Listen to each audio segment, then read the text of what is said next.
मैं शाहनवाज़ अहमद ख़ान इस संभल में मेरी मुलाकात हो रही है कायदे मिल्लत और हिंदुस्तान के कद्दावर लीडर जनाब डॉक्टर शफीकुर रहमान बर्क साहब से। और आज हम बात करेंगे हिंदुस्तान में लगभग 1 साल से चल रहे किसानों के आंदोलन पर उनकी क्या मखसूस डिमांड है और हुकूमत का क्या रवैया है। उसके साथ हम ये भी बात करेंगे कि हिंदुस्तान की डेमोक्रेसी किस तरफ जा रही है, जमहूरियत का यह क्या हाल है। डॉक्टर शफीकुर रहमान बर्क साहब से। आप संभल पार्लियामेंट मेंबर हैं जनाब, आपका बहुत बहुत इस्तकबाल है। मेरा सवाल सबसे पहले यह है कि अभी हाल में लखीमपुर में जो हादसा पेश आया और उन कातिलों ने बेदर्दी के साथ कत्लेआम किया है, उसके बावजूद सरकार उनके ख़िलाफ़ कोई ख़ास कदम नहीं उठा पा रही है। कल सुप्रीम कोर्ट ने भी इसका जानकारी अपने तौर से हासिल करी और सरकार को निर्देश दिए कि उसमें जल्द कार्रवाई की जाए। आपकी क्या राय है? देखिए, 10 महीने हो चुके, 11 महीना चल रहा है और किसानों के साथ जो हमदर्दी होनी चाहिए कि आज तक एक लफ्ज़ भी हमदर्दी का इन्होंने अब इस वक्त भी नहीं कहा, बल्कि किसानों के खिलाफ जो इन्होंने 3 कानून बनाए हैं, काला कानून जिनको कहा जाता है, उनको लागू रखने की बात करी। आज तक भी यही चाहते हैं कि जो इन्होंने कानून बना दिया है वो लागू रहना चाहिए, लेकिन किसान के मिशन के वो खिलाफ है। इससे किसान को काले कानून से नुकसान पहुंचेगा, फ़ायदा नहीं पहुंचेगा। और इसलिए सारा अपोजिशन पर इस बीजेपी गवर्नमेंट की पॉलिसी के इसके खिलाफ है। और जब से किसान ने इतना लंबा आंदोलन किया है तो इतना बड़ा खेल खेला है, ये मामूली नहीं है। और ये दूसरा कोई आदमी आज तक अभी हिंदुस्तान में इतना लंबा खेल खेला भी नहीं गया और इतनी बड़ी कुर्बानी के सारी घर बार को छोड़कर और अपनी जानों को भी 60-70 कम से कम इस वक्त तक किसान अपनी जानें दे चुके हैं। अब ये नया वाक़या आज का कौन सी तारीख 30 मई तो लखीमपुर खीरी का जो वाक़या हुआ, तो यहाँ पर जो अजय मिश्रा है वो उनका लड़का है आशीष मिश्रा। बहरहाल उसने अपनी ताकत के और पार्टी के नशे में परवाह नहीं की कि ये इंसान है, ये इतने दिनों से लगभग 1 साल हो गया, ये अपनी बहरहाल जो हिंदुस्तान को अनाज पैदा करके देते हैं। मैं तो ये कहने पर मजबूर हूँ कि किसान का नाम हिंदुस्तान है, लेकिन उधर तो ख्याल नहीं है उसका, उनकी हमदर्दी का। एक जो उनका स्टेट मिनिस्टर है, उसके बेटे ने जो ये हरकत की है, सारा केस उसी पर जा रहा है।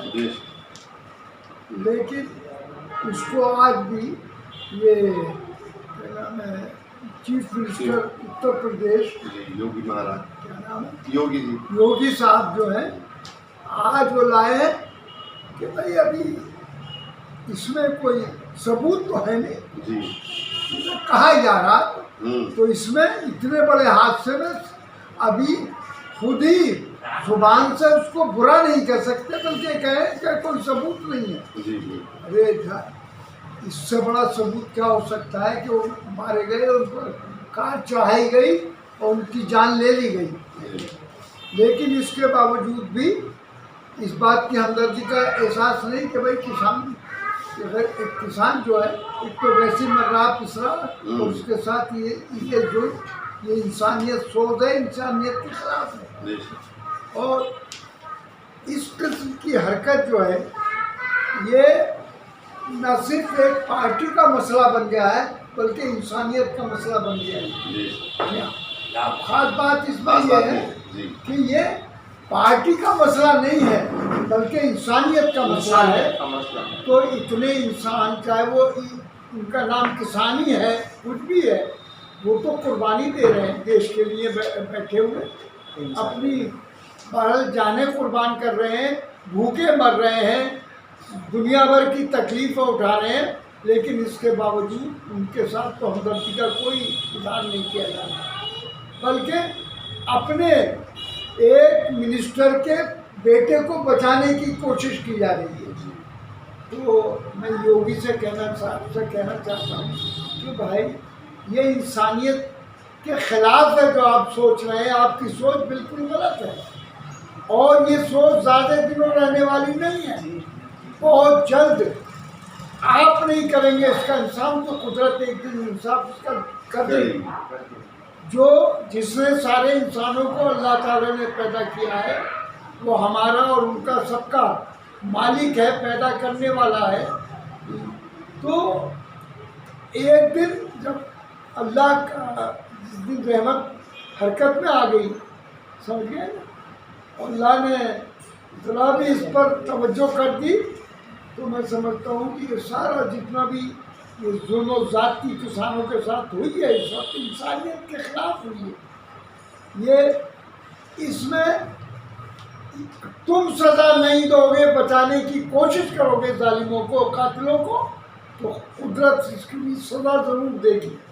और इस वक्त सुप्रीम कोर्ट ने जो फैसला लिया है, आज खुद फैसला लिया है, तो सुप्रीम कोर्ट में कहता हूँ कि तारीफ करता हूँ, उनके दिल में भी हमदर्दी जागी है और इंसानियत जागी है उनके दिल में, जो उन्होंने ये बात, ये इसका इंतज़ार नहीं किया कि साहब कब ये इस पर हमारे पास इसका शिकायत आएगी या लोग आएंगे केस को लेकर। उनको जब मालूम हुआ तो उनका इस तरीके से हुआ है तो उनका फ़ौरन इनको गिरफ्तार किया जाए और टाइम भी दिया है, फिर नोटिस भी लगा दिया गया, लेकिन फिर भी हाजिरी नहीं हो रही है।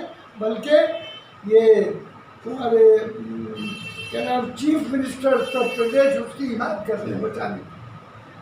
तो मैं कहता हूँ कोई भी हो, हज़रत अली करीमुल्लाह वजहुल करीम के ज़माने में एक औरत आई अपने बच्चे को लेकर, उनके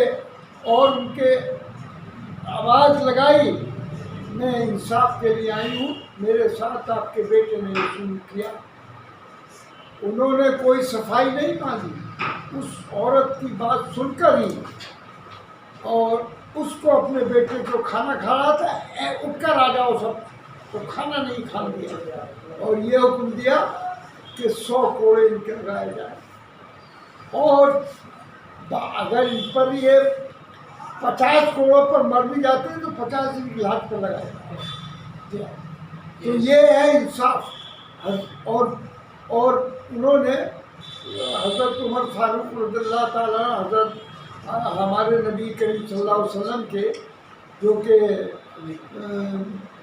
4 खलीफाओं में से हैं, तो बहरहाल उनका तो फैसला ये आता है अपने बेटे के लिए।